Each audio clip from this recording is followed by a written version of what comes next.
always believed our marriage was perfect. Or at least, that's what I told myself every morning as I sipped my coffee and watched her move around the kitchen, humming softly. Her name is Sarah, and we had been together for 6 years, married for 4. On the surface, everything seemed flawless. The laughter, the quiet evenings, the shared responsibilities. It all painted the picture of a perfect life. But appearances can be deceiving. I didn't realize just how much until that day. The day I accidentally overheard what she had been saying to her friends. It wasn't something you could prepare for. A whisper caught from the next room that shattered the world you thought you knew. I had gone to fix a loose cabinet in the living room, and that's when I heard it. A casual conversation, laughing, her words dripping with hidden disdain. She thinks he's so perfect, but honestly. I froze, holding the screwdriver in my hand. My heart sank. I didn't move. I didn't want to believe it. But the tone, the choice of words, the laughter that followed, it was unmistakable. She was talking about me, not with the admiration I had always assumed, but with critique, subtle mockery, and private jokes that weren't meant for me. For years, I had invested everything into this marriage. My time, my energy, my trust, my love. I had believed that our foundation was unshakable, built on mutual respect and honesty. And yet, in that single moment, I realized I had been living in an illusion. The life I thought we shared, the connection I had counted on, the bond one had cherished, was not as transparent as I had believed. I didn't confront her immediately.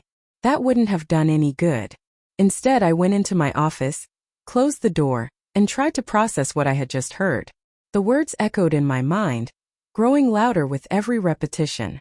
The trust one had given so freely suddenly felt fragile, vulnerable.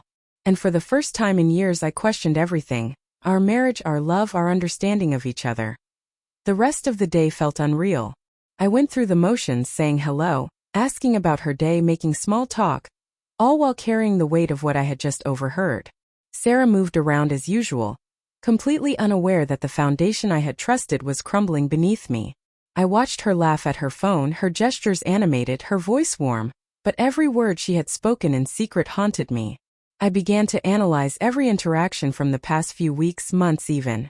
The subtle dismissals, the quiet sighs when I suggested doing something together, the half-hearted compliments, they suddenly weren't random. They were pieces of a puzzle I had refused to see. It hurt not because she disliked me or was angry, but because she had a version of me she shared with the world, and a completely different version she allowed only for her friends. I wondered why she felt the need to hide her true thoughts. Was it resentment building quietly over time? Or did she simply enjoy having a space where she could talk freely, unfiltered, without considering my feelings? Either way, the realization cut deep. A marriage is supposed to be a partnership, a shared reality. If one side maintains a private narrative that contradicts the shared one, the foundation becomes shaky, unstable. I tried to remind myself that everyone has private thoughts, things they only share with friends. But these weren't trivial complaints or harmless jokes. They were pointed, detailed, and revealing. They painted me in a way I had never imagined, naive, predictable, sometimes foolish. And while she laughed about it with her friends, I had lived it, believed in our shared perfection, unaware that the narrative she whispered behind closed doors was so different. That night, I sat alone in the living room, staring at the muted TV, my mind spinning. I remembered our early years, the excitement, the intimacy, the way we used to communicate without words. The warmth I had felt suddenly seemed distant, almost fictional. I realized that the breach wasn't just the words themselves, but the secrecy, the private mockery that had existed alongside the life I thought we shared. It wasn't about perfection anymore. It was about honesty, transparency, and the realization that I might never fully know the person I had vowed to spend my life with. The next morning, I decided to confront the truth, not with anger, not with accusations, but with calm observation. Sarah moved through the kitchen, humming softly as if nothing had happened. I watched her, studying the ease in her gestures, the subtle confidence in her voice, the casual way she poured coffee. But I knew better now. I could no longer take our shared life at face value.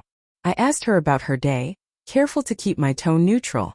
She smiled, cheerful and bright, but I noticed the familiar spark of mischief in her eyes, something she saved for private conversations with her friends. My heart sank, not with rage but with the ache of disappointment. The person I had trusted implicitly had a hidden layer. a parallel version of herself that existed outside our marriage. And though she hadn't betrayed me in a traditional sense, she had, in her own way, built walls I hadn't known were there. Finally, I spoke. Sarah, I need to be honest.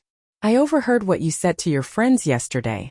Her smile faltered, her eyes widening slightly in surprise. There was a flicker of guilt, quickly masked by defensiveness, but I pressed on. I thought our marriage was something we shared openly, something I could rely on. Hearing how differently you see me in private made me realize that I don't fully know what our life looks like to you. She paused, words catching in her throat. For a moment, the room was heavy with silence, every heartbeat amplified. And then she admitted quietly, almost ashamed, I didn't mean to hurt you. I needed to vent, to have a space where I could say things without thinking about your feelings. I listened, letting her explanation settle in. And in that moment, I understood something crucial. Marriages aren't flawless because problems don't exist. They're strong because people are willing to face those hidden layers together. I realized that the secrecy, the private frustrations were not a mark of failure, but a signal that communication needed to grow, that trust needed reinforcement. We spent the rest of the morning talking, carefully peeling back layers, exposing fears and insecurities we had both ignored. It wasn't easy and it wouldn't be instant, but for the first time in weeks I felt clarity. The illusion of perfection had been shattered, but in its place, something real could begin to grow. Some lessons come abruptly, in overheard words or whispered secrets. They sting, they hurt, but they also illuminate truths that we might otherwise ignore. That morning, I learned that even in the most flawless-seeming marriages, honesty is the foundation. And without it, perfection is only a fragile illusion.